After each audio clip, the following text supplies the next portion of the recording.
Thank you for joining the joint UN and INPEA annual commemoration of World Elder Abuse Awareness Day 2021. I'd like to welcome you all, and I'd like to thank our partners and sponsors, UN DESA, OHCHR, WHO, UNFPA, and the NGO Committees on Aging in New York and Geneva.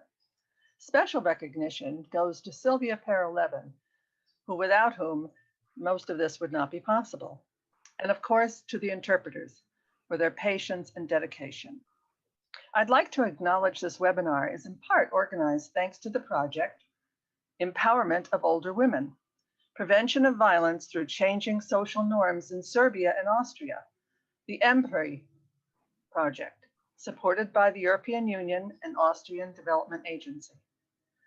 This past year has seen unacceptable levels of preventable suffering and deaths of older persons. The COVID-19 pandemic has exposed and exacerbated the systemic day-to-day discrimination faced by older people in virtually every country, subjecting them to ageist hate speech and stigmatization. Many older persons, particularly older women, are suffering intolerable levels of violence, abuse, and neglect, both at homes and in institutions. The failure to protect the rights of older citizens and provide avenues to seek justice and redress cannot be excused. However, we believe that we can make a difference, and we call on member states to adopt the recommendations of the UN Secretary General, who called in his policy brief of May 2020 to build stronger legal frameworks and accelerate the efforts to develop proposals for an international legal instrument to promote and protect the rights and dignity of older persons. Distinguished speakers and friends, seize the opportunity of WEAAD to urge your government to take courageous, the just step to begin drafting the text for a binding UN convention to protect the rights of all older people. The time is now to act for older persons of today and those of the future. On behalf of INPEA, founders of the International Day, I wish you all a fruitful discussion. Thank you. And I now give the floor to the moderator, Sylvia. Thank you, Susan, and welcome everyone. I am Sylvia Perel-Levin, Chair of the NGO Committee on Aging Geneva and representative of INPEA to the UN. Before I introduce you our esteemed panel of speakers, some small housekeeping notes. We are having interpretation in several languages. As you can see on the lower right, we have interpretation to French, German, Russian, Serbian, and Spanish. Most of the speakers will speak English. We have one speaker who will speak in Spanish, but we have interpretation, so use it. And also we have captions, so if you need to read the captions, you can enable them on your screen. And please use the chat box for comments, or you can submit questions to the questions and answer tabs, and we will do our best to pose them to the experts during the rounds of questions and answers. So we have an esteemed group of experts lined up here for you, for all of us. With us, we have Claudia Mahler, the UN independent expert on the enjoyment of all human rights by older persons, Maria Soledad Cisterna Reyes, Special Envoy to the UN Secretary General on Disability and Accessibility, Etienne Krug, Director of the Department of Social Determinants of Health at the World Health Organization, Natasha Todorovic, Health and Care Program Manager, Red Cross of Serbia, and INPEA representative to Europe, and Bill Mitchell, Principal Solicitor in Townsville Community Law Inc. in Australia. All our experts, our panelists will be on the screen all the time, on the gallery.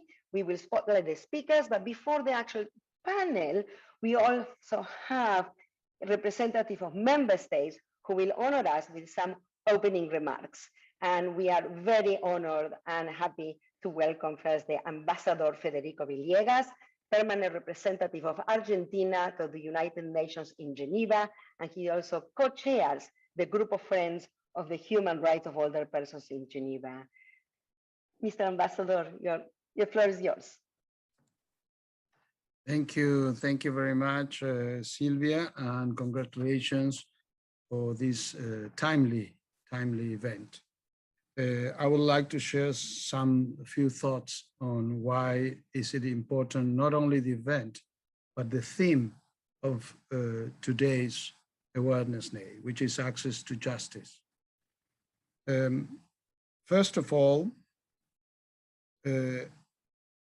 we know that all human rights, without exception, need to have access to justice in order to be fully realized.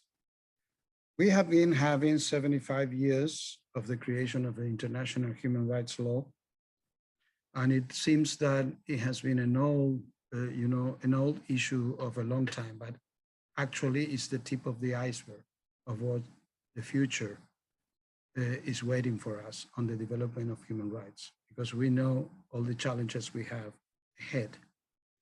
During those 75 years, we were able to have particular instruments for the protection of certain groups of persons. All those persons were human beings that were covered by the Universal Declaration of Human Rights of 1948. There's no doubt they are human beings. But the international community made a cultural change, a philosophical change, and a juridical change, saying that those groups needed a special protection by an international instrument. And of course, I'm talking about women, I'm talking about children, and I'm talking about persons with disabilities. In different times in these 75 years, we were able to build the case why we did. What did they have in common, those three groups of persons? We can have many, but two are characteristics that they had in common and why they were able to get their own convention. First, there was a structural discrimination, legal and social, of those groups, with the stereotypes and stigmatization. And second, there was a vulnerability, a situation of vulnerability that was not created because they themselves had conditions in themselves that make them vulnerable. The problem is that the society put those groups in a vulnerable situation because of precisely the theme of this event, the lack of the possibility of those groups to access to justice by themselves, to have their human rights respected. And therefore, these three created through this a cultural change at a global level on the three issues. And today we look at those three groups in a different way. Thanks, among other things, to the discussion, negotiation, adoption, and follow-up of those three international conventions. CEDAW, Convention of the Rights of the Child, and Conventions on the Rights of the Persons with Disabilities. Now is the time for another cultural change to give access to justice to another group of persons that has had the experience of a situation of vulnerability, not because they are in themselves vulnerable, but because they suffer abuse and structural discrimination and have society that puts them in a vulnerable situation. And as the last point, if this was just a discussion, an abstract philosophical experts discussion for the last 10 years in the open-ended working group in New York, unfortunately, COVID puts us in the flesh of real people losing their lives, those abstract discussions of the last 10 years.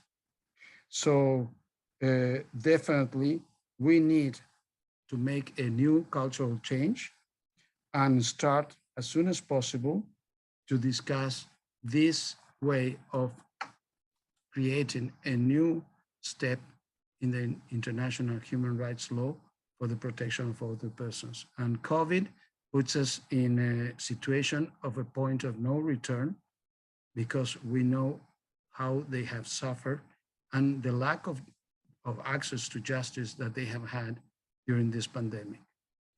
So thank you very much. And I hope to that we can have a good discussion in the next year on this issue. Thank you very much for the invitation.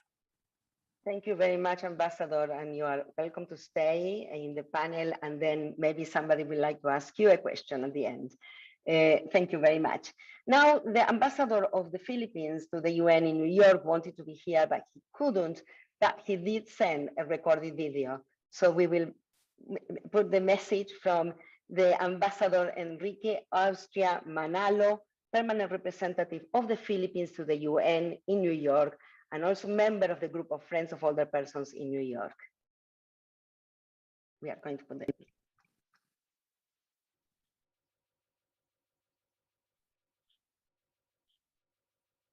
Excellencies, ladies and gentlemen, I thank UN DESA, the International Network for the Prevention of Elder Abuse, and other organizers for inviting me to speak at today's commemoration of the World Elder Abuse Awareness Day. The Philippines is committed to advance the rights and well-being of older persons, especially during this pandemic that has been devastating for older persons. We are supportive of efforts to develop an international legal instrument for the human rights of older persons. The theme of today's event is very timely. Equal access to justice and legal empowerment is a core element of the rule of law. It was a topic discussed in depth at one of the interactive panels of the recently held 11th session of the General Assembly Open-Ended Working Group on Aging. Older persons have the right to be free from harm, from all forms of violence, abuse, and neglect, both in private and public settings. When older persons become subjected to these criminal acts, they should be guaranteed access to justice, including to restitution and reparation. In the Philippines, free access to courts and quasi-judicial bodies and adequate legal assistance is guaranteed by our Constitution. This right cannot be denied to any person for any reason. Elder abuse persists in all societies, even with legal measures in place to prevent it. The phenomenon continues to grow, even though the General Assembly officially recognized the problem 10 years ago and designated a day of awareness on it. Issues of elder abuse continue to receive inadequate research and policy attention. Where data exists, it shows that this is a growing area of concern, exacerbated by the increased risk of vulnerability owing to emergency situations. COVID-19 related public health measures, for example, as well as increased stress on caregivers, may amplify factors associated with increased risk of violence, neglect, and abuse to which older persons are subjected. Elder abuse often remains largely hidden within families. We know that deficiencies in legal processes deter reporting by victims. Many governments often rely on self-reporting or reporting by non-governmental organizations or media outlets, or on measures targeted at women and families. In the Philippines, the Department of Justice maintains an action center in every region of the country to act on complaints, requests for legal assistance, and queries made by telephone as well as in person. Further, appropriate measures are needed for more effective legislation and policies to ensure that all forms of violence, abuse, and neglect are identified, investigated, and redressed in a manner both proportionate and compatible with the right to autonomy and independence. Thank you. And thank you to both ambassadors in New York and in Geneva we, civil society, are constantly trying to work across silos and across geography, so to make sure that we together can further and improve the rights of older persons. And now we go into the panel, and I have the great honor to invite the independent expert, Claudia Mahler. You have observed and reported on violations of human rights of older persons, including elder abuse and neglect during the current pandemic. Why do we need to ensure access to justice in cases of elder abuse? Claudia, the floor is yours. Yeah, thank you, Sylvia. And first of all, let me thank all the organizers for the kind invitation and also for the kind introduction. I'm really honored to be with you today. And I would also like to congratulate the organizers to the achievement to mobilize us all for this important event to mark the World Elder Abuse Awareness Day. As you already said, violence, abuse, and neglect have increased during the pandemic. And we have witnessed and heard that older persons had difficulties to access to justice before and during the pandemic. We are still at the stage to raise awareness to the human rights of older persons. And we need to tackle the taboo of violence, abuse, and neglect. One issue why older persons do not proceed with the avenue on access to justice, they are lacking information. The rights and the avenues to claim the enjoyment of their human rights are very often unknown to older persons. Many older persons do not qualify different actions as abuse and violations of their right. They are used to suffer from undignified treatment and that their rights are violated. We already heard that elder abuse is one of the most underreported human rights violations, and we can only change this by breaking the taboo and discussing the different forms of violence, abuse, and neglect. Until today, we are still missing disaggregated data on violence, abuse, and neglect on old age. Violence on older persons is mostly invisible in statistics. Lack of detailed information and analysis limits the possibility to reveal abuse patterns and determine the gaps in existing interventions. The absence of data leads to lack of needed concrete action to provide adequate protection to older persons. Despite widespread alarm over the situation of older persons during the pandemic, the challenges and barriers to seek effective redress and remedies for reported violations received little attention. On the contrary, disturbing practices were reported to us. For example, healthcare providers and care institutions being given immunity from civil liability for COVID-19 related deaths and injuries. Even before the pandemic, some nursing homes in some countries were reportedly allowed to introduce contractual clauses that waive the right to file a court case and make arbitration the only option in the event of abuse and mistreatment. We need to change this practice. Older persons deserve the enjoyment of their rights. Thank you, Sylvia. Thank you. Thank you, Claudia. But tell me, Claudia, then what prevents older persons to access the justice that it is in fact for everybody, isn't it? It is, and as said before, most of the older persons are not aware of their rights. And this is also true for all of us, to be honest. First of all, therefore, we need to ensure that everybody, including older persons, have a chance to get more knowledge on the human rights in connection with elder abuse. And from my perspective, there are also a couple of other barriers why older persons do not get access to justice. Court procedures are the least resource of everybody and refers to maybe we need some easily accessible ways to remedies and redress outside the court procedures. One of my good proposals, I would say, might be to establish an independent procedure or body, possibly within an existing independent body, with the mandate to examine complaints pertaining to older persons. Another barrier, which is very often reported, is that it's very hard to get support for claiming one's rights. Legal advice might be too costly and of not easily accessible.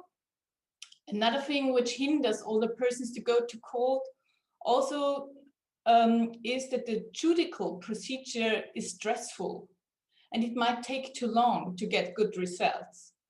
From the perspective of persons in later life, it might not be seem worth to go all these ways for the effort. To overcome some of the barriers, I like to encourage states to provide all the persons organizations their associational standing to sue, thereby allowing for strategic litigation or opt-in collective action, or to establish collective redress mechanisms that are tailored to overcome the particular difficulties encountered by older persons.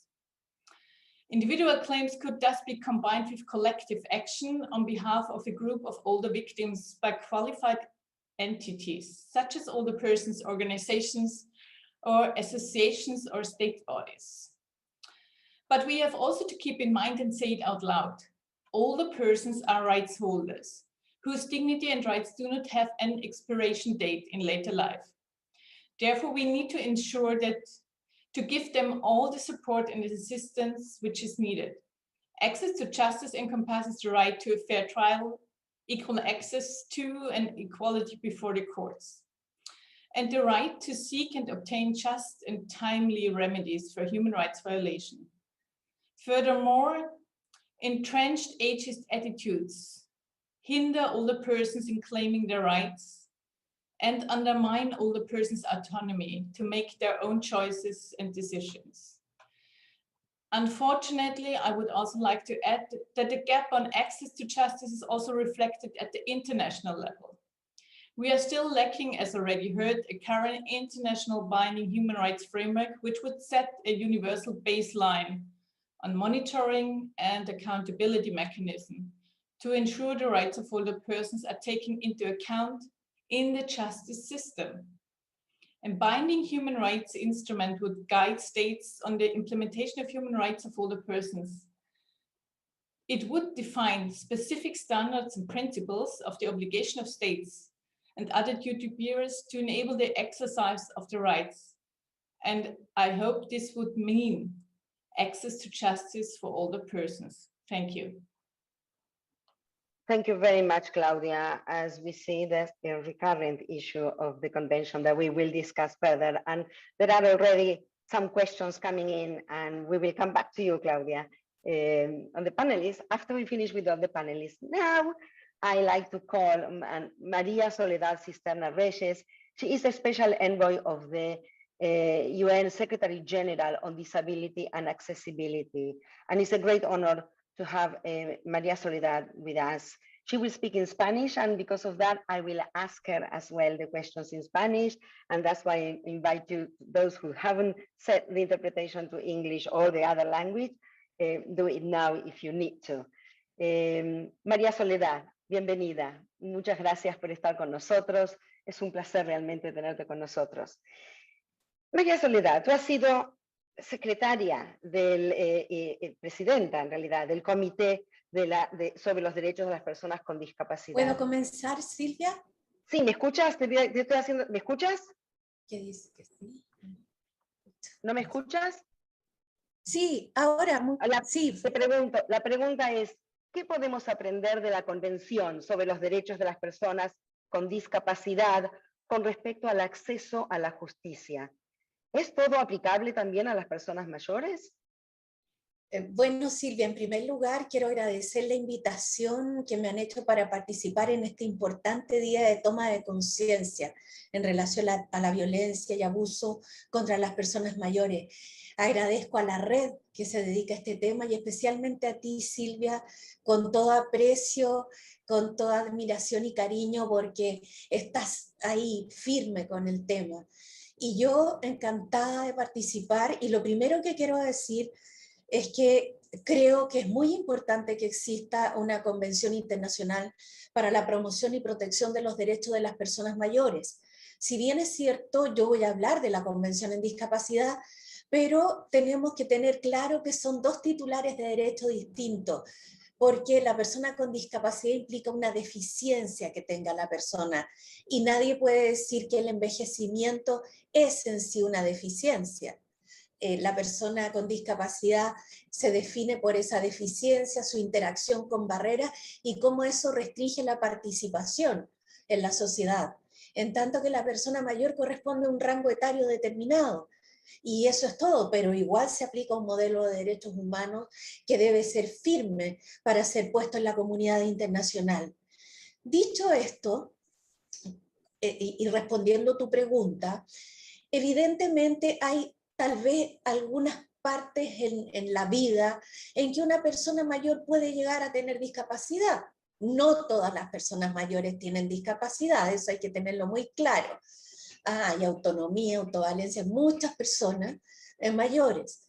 Por lo tanto, el cruce que estamos haciendo es en aquella parte de personas mayores que tengan discapacidad, y aquí la Convención nos entrega importantes elementos, porque por un lado nos refuerza el modelo de derechos humanos de las personas con discapacidad, y en cuanto al acceso a la justicia nos dice que los estados deben asegurar, garantizar el acceso a la justicia de todas las personas con discapacidad en igualdad de condiciones con los demás, incluso mediante ajustes de procedimiento adecuados a la edad, para facilitar el rol efectivo de la persona en toda clase de procedimientos y cualquiera sea el papel que tenga, y esto en etapas preliminares o investigativas del proceso. Entonces, aquí nos encontramos con un importante elemento que son los ajustes de procedimiento. Ya antes ustedes se referían a cómo dar espacios diversos, por ejemplo, para prestar una audiencia, o por ejemplo, si una persona requiere intermedio entre una prestación de testimonio, descansar entre medio, o si una persona le facilita ver imágenes para poder identificar hechos, ir describiendo una situación mediante imágenes. Bueno, hay muchas formas de ajustes de procedimiento. ¿Cómo pueden hacerse esto? En la ley, pero también la judicatura, porque las cortes tienen la facultad de dictar normas internas que regulan a los tribunales de justicia. Y por lo mismo, entonces, pueden allí incorporar ajustes de procedimiento. Pero finalmente será el juez que, frente a una persona con discapacidad, que puede ser una persona mayor en algún caso, tenga que efectuar ajustes específicos para esa persona con nombre y apellido. Y ahí operará el criterio del juez, operará cuán capacitado esté en el modelo de derechos humanos de personas con discapacidad. Entonces, otro elemento importante es la accesibilidad que debe tener el espacio físico, la información, las comunicaciones del tribunal en cuanto a los recursos, en cuanto a cómo se desenvuelve el proceso. Pero además, un aspecto importante, la capacidad jurídica. Ninguna norma para proteger del maltrato a una persona con discapacidad, y lo mismo le hace de una persona mayor, puede hacer que la persona quede privada de su capacidad jurídica, que se le declare interdicta y que se le elimine esa facultad. Hoy día la Convención en Discapacidad habla de la voluntad con apoyo, no a través de tutores o curadores, no a través de representantes, sino el apoyo a la persona para que entregue su voluntad. ¿Ya? Y estos apoyos tendrán salvaguardia para evitar el abuso, el conflicto de intereses, la influencia indebida, y deberán ser medidas revisadas por los tribunales. Otro aporte de la Convención son las capacitaciones que debe tener permanentemente el personal de la Administración de Justicia, como también el personal policial y penitenciario que tienen que ver con el acceso a la justicia. Entonces, esta capacitación debe ser sustantiva en el modelo de derechos humanos y en los ajustes procesales. Quiero decir que la Convención Interamericana para la Protección de los Derechos Humanos de las Personas Mayores agrega elementos como la tutela judicial efectiva de las personas mayores.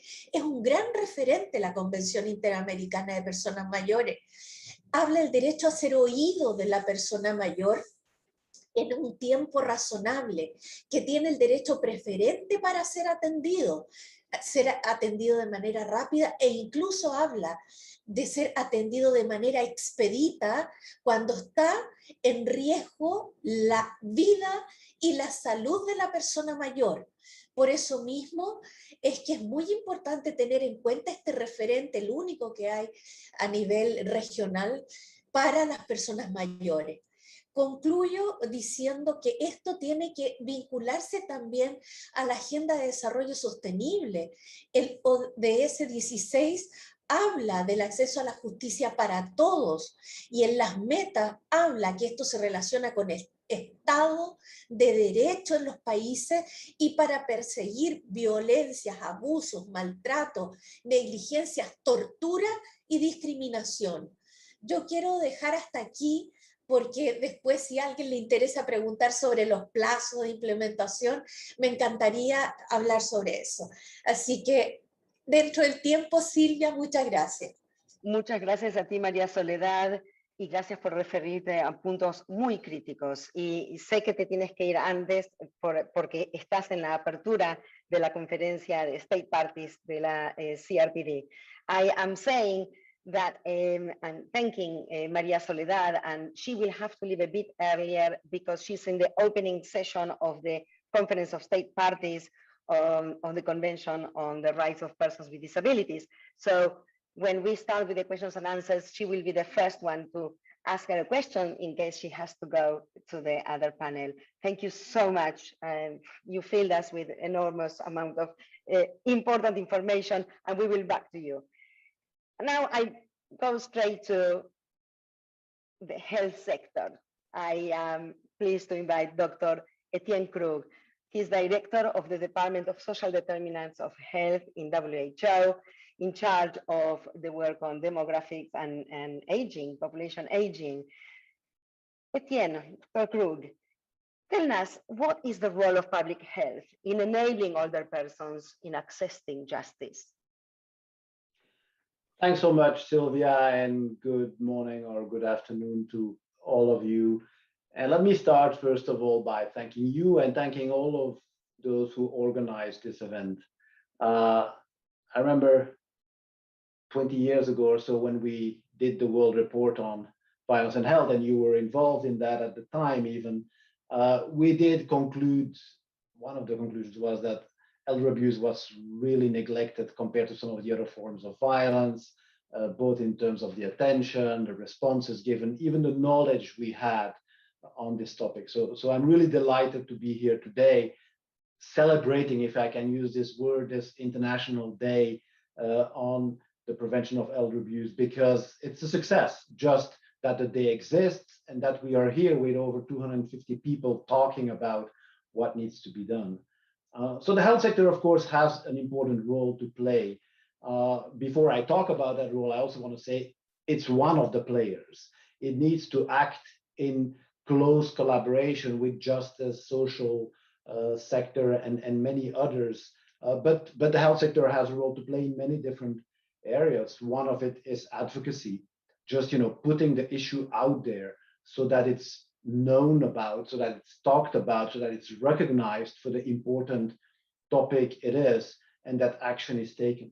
We also have a role in terms of data collection on how big the problem is, because in many countries we still don't know much about it. It's kind of shoved away under the carpet and it can be done because the data are not there to show that probably in all countries, 1 in 6 older people are affected by this issue. Data on the magnitude, but also data on the existence of the responses. And one example of that was the global status report we at WHO issued a few years ago, where it was made clear that in many countries, there are no laws in place to protect older people from abuse, and that those countries that had laws clearly also indicated that very often these laws are actually not put in practice or not being implemented. So it's our role to not only document the magnitude, but also document the responses, the laws, and the lack of use of those laws. We also have a role in supporting the health sector in detecting and taking action. We have to train the health providers in documenting, identifying people who are affected by this problem, and also help them in getting a response, including empowering them to seek access to justice, which means reassuring them. Often they are afraid that those who are taking care of them will be going to jail, and therefore they are not willing necessarily to speak up about this issue of abuse. And finally, we have a role in supporting the older people directly, those who are affected, with the mental health support, with social service support, etc., etc. So basically, we have a big role to play. Thank you. No doubt, no doubt. So tell us, Etienne, what are WHO plans for addressing elder abuse during the important UN Decade of Healthy Aging? Well, we plan a lot, and I first of all want to do my mea culpa, because I wish we could do more. We are often constrained due to resources, human and financial, and I wish we could dedicate more attention and human resources than we are right now. But we're certainly planning to scale up. As you know, we're at the beginning of the decade of healthy aging. This decade of healthy aging is a fantastic platform to advance the whole healthy aging agenda, but in there also the issue of elder abuse. And there's like 4 action areas inside the plan for this decade. The first of them is ageism. Ageism contributes to normalizing abuse of older people, and therefore we have to combat ageism, and by doing that we'll combat elder abuse. The other one is making our communities better fit to empower older people, and again this will help protect them from abuse. Third one is strengthening primary care for older people, and that includes detecting elder abuse. And the last one is providing longer-term care, which again is important in order to assist those who are victims of abuse. But more specifically, we are in the process of mapping evidence on the magnitude of the problem, evidence on the consequences of elder abuse, evidence on what is being done, and also what is not being done by the different countries around the world. And therefore, we hope to identify gaps and be able to empower and push for more action in those countries where not enough is happening. And the second is to try to understand better why this issue of elder abuse is not higher on the priority list. It's such a big issue affecting so many people. Why is it not getting more attention? By trying to understand that, we hope to have enough information, both through the data, but also through understanding this lack of prioritization, to develop some kind of strategy to include action on elder abuse in a very prominent way throughout the decade of healthy aging. So, so that we don't end up in 2030 with not having more action on this so important topic. Thanks so much. Thank you so much, Etienne. And we will be working with you, with WHO. We will be watching, making sure that really the interventions that we can implement are evidence-based. And I know public health has an important role to play. Yeah, let me say how much we appreciate that collaboration. We talk on a very regular basis. And I think this collaboration between UN agencies and civil society is key if we really want to achieve success. Thanks so much, Sylvia. Thank you, Etienne. And of course, there will never be justice unless older persons themselves are included in the conversation. And talking about asking older persons, I am inviting now Natasha Todorovic. She's the Health and Care Program Manager from the Red Cross in Serbia, and she's the INPEA representative of for Europe. And Natasha, you have recently conducted a study on violence against older women, which we need more of those studies. What can you tell us about the results and the barriers that older women encounter? Frauen. Und wir brauchen mehr solche Studien. Was können Sie uns über diese Studie sagen? Sorry. Good morning, good evening, and good afternoon for everyone. Guten Morgen, guten Tag. I would like to thank Sylvia Susan and Amal, because they organized this conference. And our research was looking into protection from violence and various elements of the system, and essentially for the protection. Access to justice is one of these elements, and here we can say that the issue we have recorded are very much in line with other similar studies have found.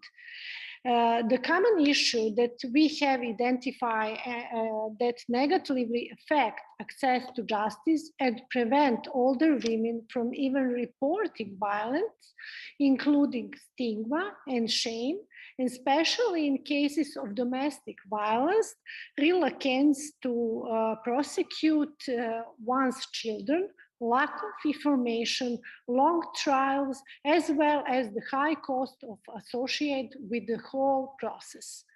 These last two issues are a major deterrent.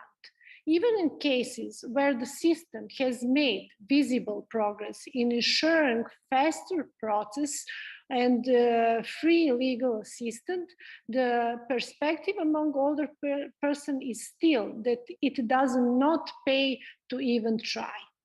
They believe they will never see the end of the process. This means that outreach activities are necessary to ensure older persons know more about their rights and how to access them.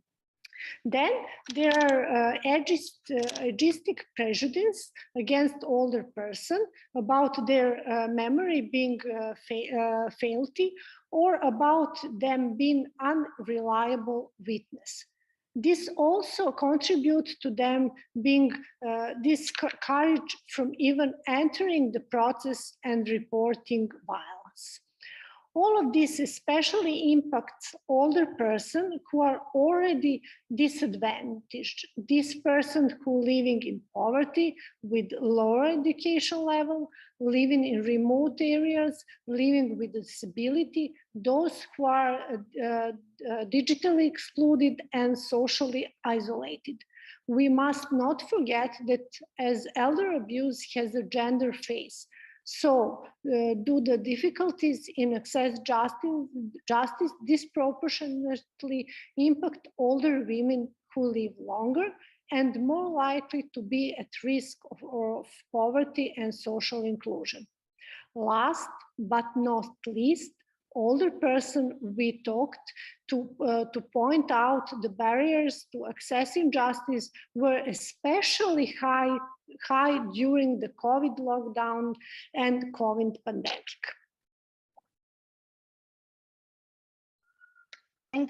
Thank you so much for that, Natasha. So how can access to justice impact the way older women report violence and the outcome of the process?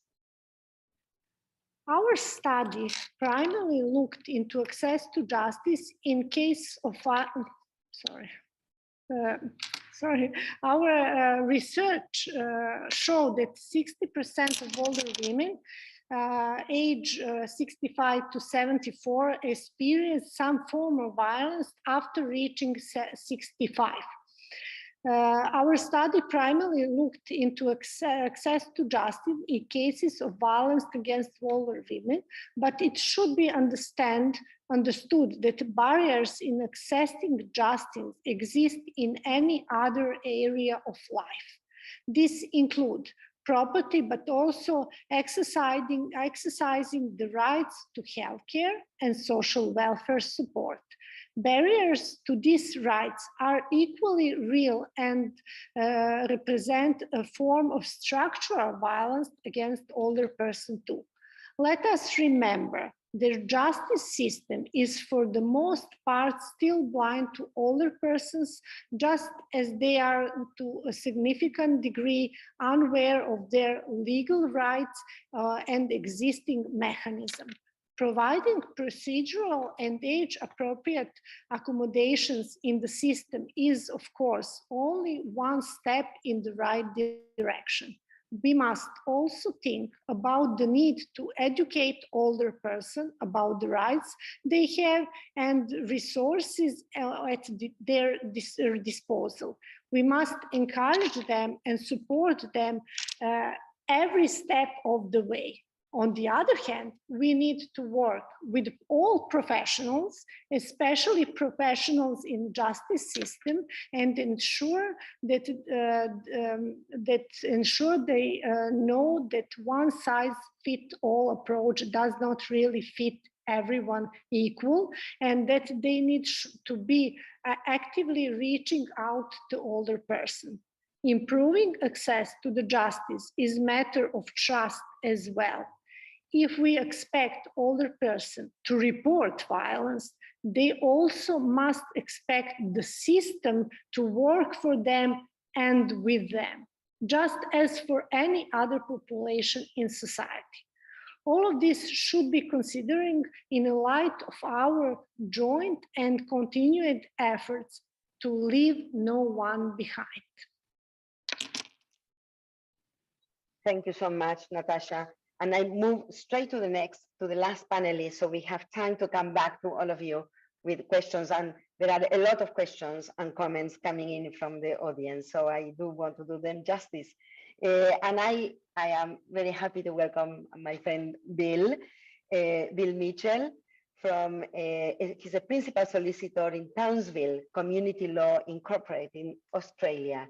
And he's an expert in access to justice. Bill. Thank you, Sylvia, and thank you very much for the invitation to be here tonight. Can I first acknowledge the traditional owners of the land that I'm coming to you from, which is the Turrbal people here in Brisbane, where I'm down here for a conference. There's been some very interesting points made already, but I think it's very important to highlight the size of the problem firstly. If 1 in 2 people hold ageist attitudes, if 1 in 6 older persons experience elder abuse, if the predominant people who experience the ill effects of COVID, including poor health and death, are older persons, then why don't we have a statement of rights that is adjusted to their needs, that is specific to the experiences they have, that are different to everybody else? We already know that ageism may well be more pervasive than sexism and racism. And for older persons who experience intersecting structural inequality, such as Aboriginal women in Australia who experience gender-related violence, who experience discrimination on the basis of race and also age, we see that the problem is very large and very complex. So I think if we had a guiding normative statement that said older persons have a right to access justice, as well as all those other things that Dr. Krug mentioned, the right to be free from violence, abuse and neglect, if all of these things were enshrined in a global standard, the national governments would have a baseline from which to work. We would also have a baseline from which we could assess and judge the work of national governments and across regions. So I guess that's the simple message, is that we have a very large problem of which access to justice is just one part. But we know that access to justice is a cross-cutting right. And it's a bit like autonomy. If all the human rights are steps in a ladder, and if access to justice is the bottom rung, and if it's missing, then you simply cannot access the other rights that you have. Thank you. So again, as always, taking one right away is taking all rights away. And this is a very, very important message. In your experience, Bill, what would be the best service model to respond to the acute needs of older persons? And are there legal practices that could exacerbate the abuse that one experiences? Well, the justice system is absolutely full of practices that discriminate against older persons. They're not treated as valuable witnesses or jurors. They're not worth the same level of compensation as other people. They're not trusted to be working within the system when they're older. But much, much more than that, there are many ways that justice services can be adapted to older persons' needs. In Australia and in Queensland, where I'm from, we have a specialist older persons legal service that actually does some things that are uncommon these days. For example, we go and see older people in their home if they'd like. The days of home visiting for many services outside long-term care are quite rare. And if people don't want to come to, if they don't want us to come to their home, we'll pay and make sure they can come and see us. We take a whole range of other practices that are adapted to their needs. We never ever presume that they lack capacity. We never ever see them with another person that might be coercing them or controlling them. So we've really built a practice around a model that respects the autonomy of older persons and respects their decisions in legal processes. And I think someone mentioned earlier that many decisions around elder abuse are difficult because it might well be the primary carer who's also the primary perpetrator. And so we have to also be very respectful and have a client-centered practice. I can certainly circulate the model that we use, and there are many good things that come from that. But of course, if we had a global standard that said these are the critical issues that older persons need in accessing justice, then it wouldn't be too hard for other national governments to use that same model and to create systems that were adapted to their needs. For example, age friendliness, the WHO's age friendliness is completely dependent on access to justice. You simply cannot have access to those domains unless you've got access to justice as well. So these things are all interconnected. We can't ignore one for the other. But I think the WHO's report on ageism is a very stark reminder that whilst the prevalence data says 1 in 2 people hold ageist attitudes, we must presume that those attitudes are manifesting in ageist behaviours. And so the size of the problem is very large. So we definitely have to take stock of where we're at and think about what standard do older persons need above and beyond other people, and what are the special characteristics or accommodations that we need to put into play for them. Thank you. And you have, in fact, answered some of the questions that have been coming in. In fact, well, because there are issues that really are of concern, like there was one question of, we know that some of the abuses are, in fact, the families. So how can a person access justice when lives within the milieu, on a family circle that is abusive?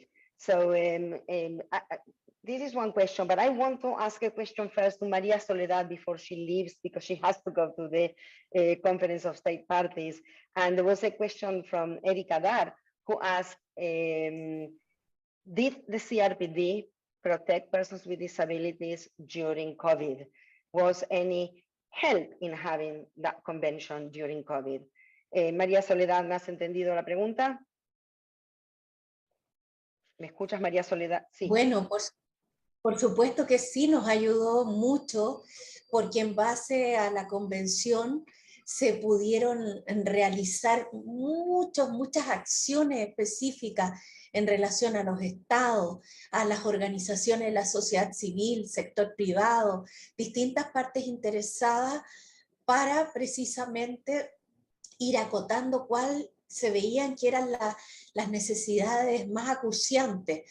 De hecho, en mi carácter de enviada especial de secretario general en discapacidad y accesibilidad, hicimos con la experta independiente de aquel momento del año pasado una declaración, un statement que se refería al derecho a la vida para las personas con discapacidad, para las personas mayores, cuando estaba todo el dilema de la última cama, el último respirador mecánico. E hicimos también otro con ella en relación a la situación de las mujeres y las niñas con discapacidad y las mujeres mayores.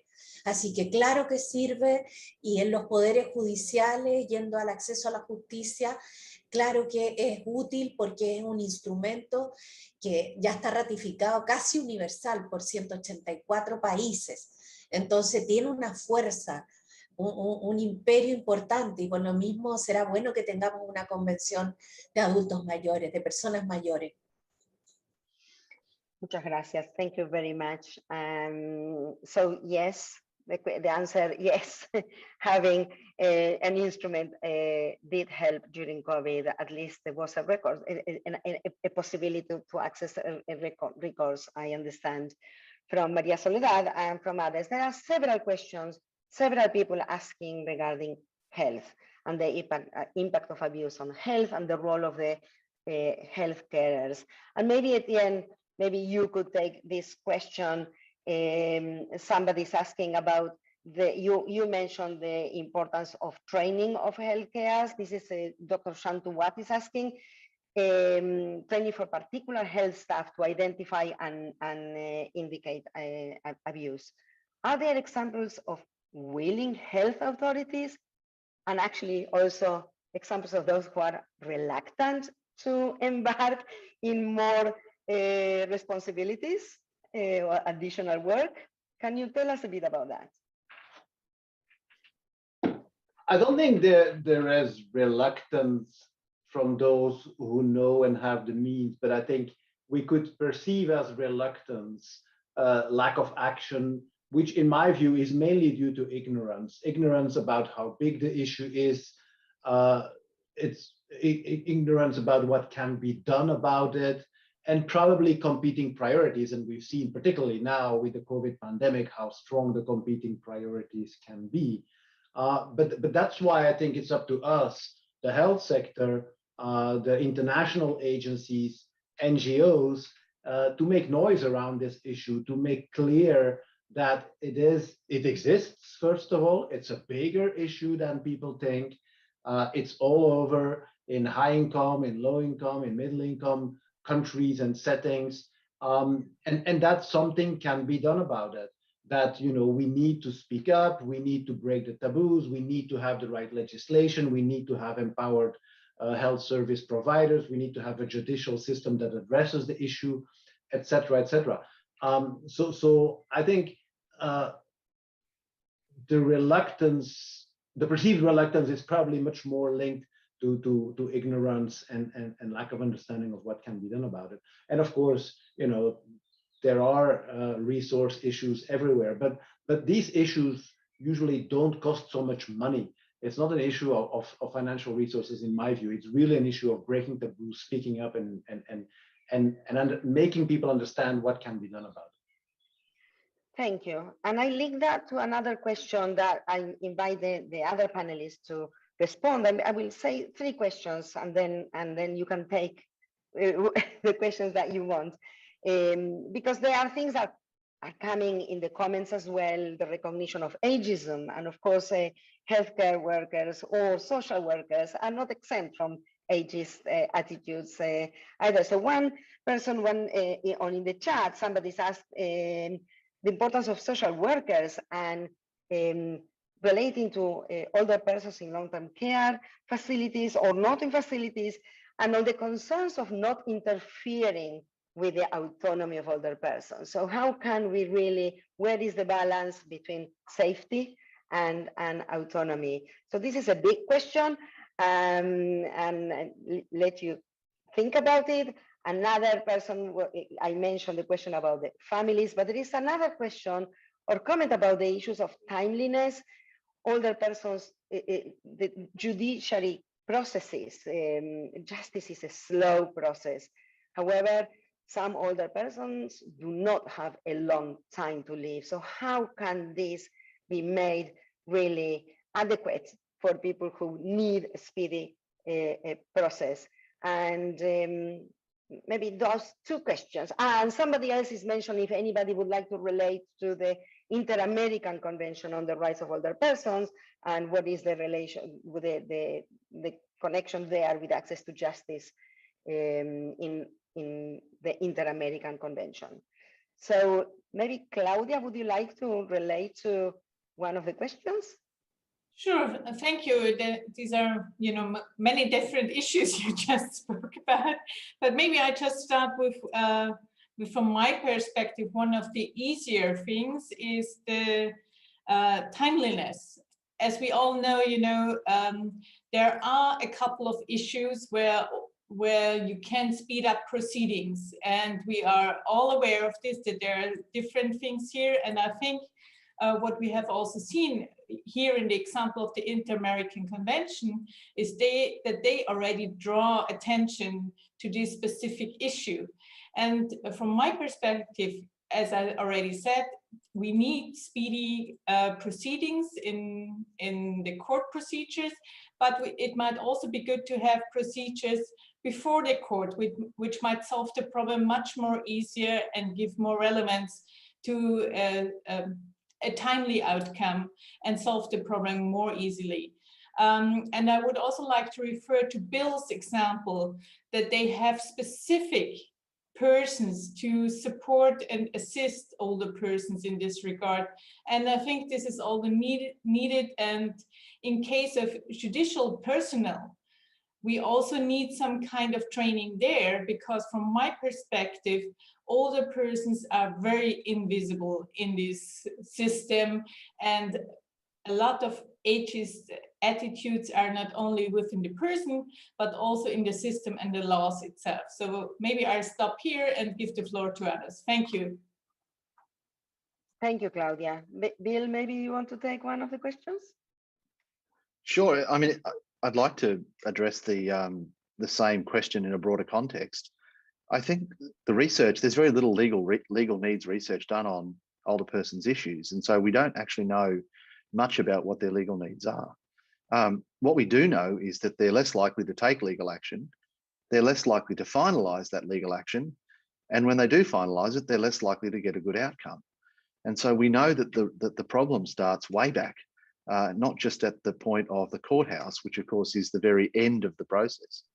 So we need to be making sure that in fact, older people are aware of their legal rights, have supportive mechanisms to enforce those legal rights, but also to make sure we're actually creating legal rights around the issues that they need them for. And so we do need a bit of a redesign of the broader system.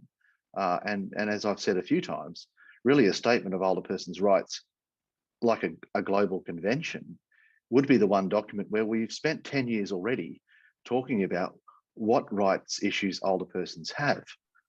Now, if we got to the end of the decade of healthy aging, which is 10 years, and we'd had no better healthy aging, we would be very unhappy. How have we gotten to the end of 10 years of the open-ended working group and we still haven't got there? So we have a whole catalogue of legal rights that we need to start looking at, and then wonder, well, why aren't these rights being enforced? Well, it's plain to see we don't have a roadmap of legal rights that older people need. We do need to start from scratch, I'm afraid. Thank you, Bill. And I see that María Soledad has raised her hand. María Soledad, ¿quieres decir algo?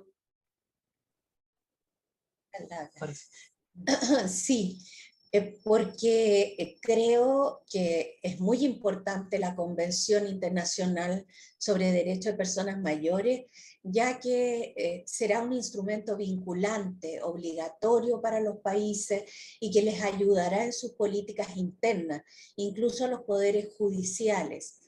Y por otro lado, y no quiero dejar de mencionar los plazos de cumplimiento de esto, porque el acceso a la justicia, y mirado desde el punto de vista de la Convención en Discapacidad que he comentado, o la Convención Interamericana que también hice referencia, son normas de derechos humanos, por lo mismo son autoejecutables, self-executive.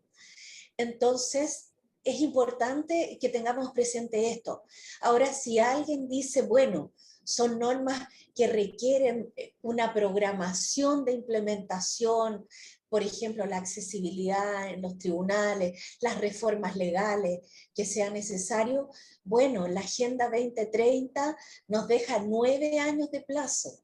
O sea, al 2030 tiene que estar el acceso a la justicia para todos. Entonces es importante comprender, vincular, entrelazar estos instrumentos de derechos humanos y de desarrollo sostenible también.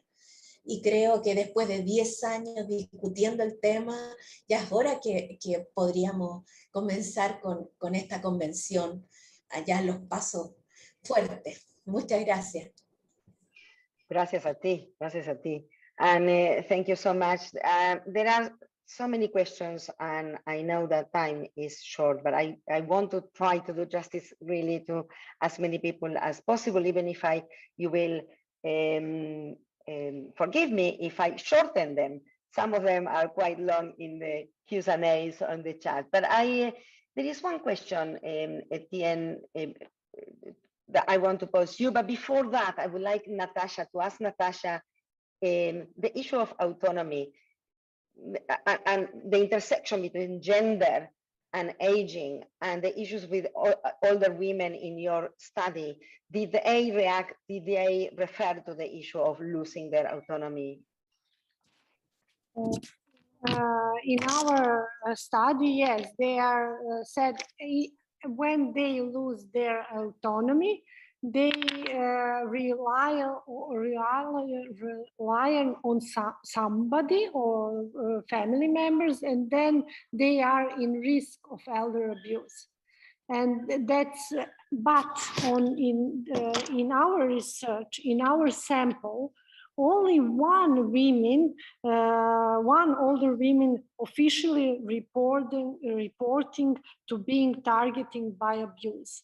From 500 people, older women, only one reporting, and that's a big problem.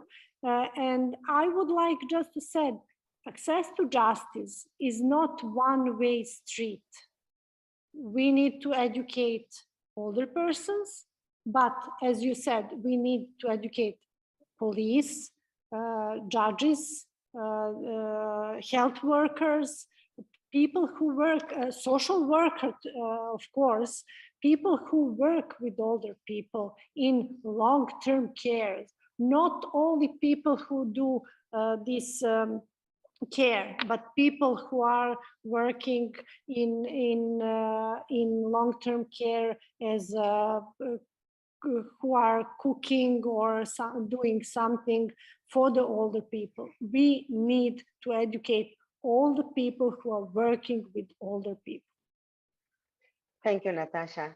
And Etienne, I come back to you because there is this important question from Canada saying that palliative care workers in Canada, they witness challenges in accessing controlled essential medicines such as morphine. The stigma around dependence is a root cause for poor access in the First Nations that they serve. I'm sure that Bill will probably see the same issues in Australia. And so COVID has stressed global supply chains for controlled medicines that are unfit for purpose.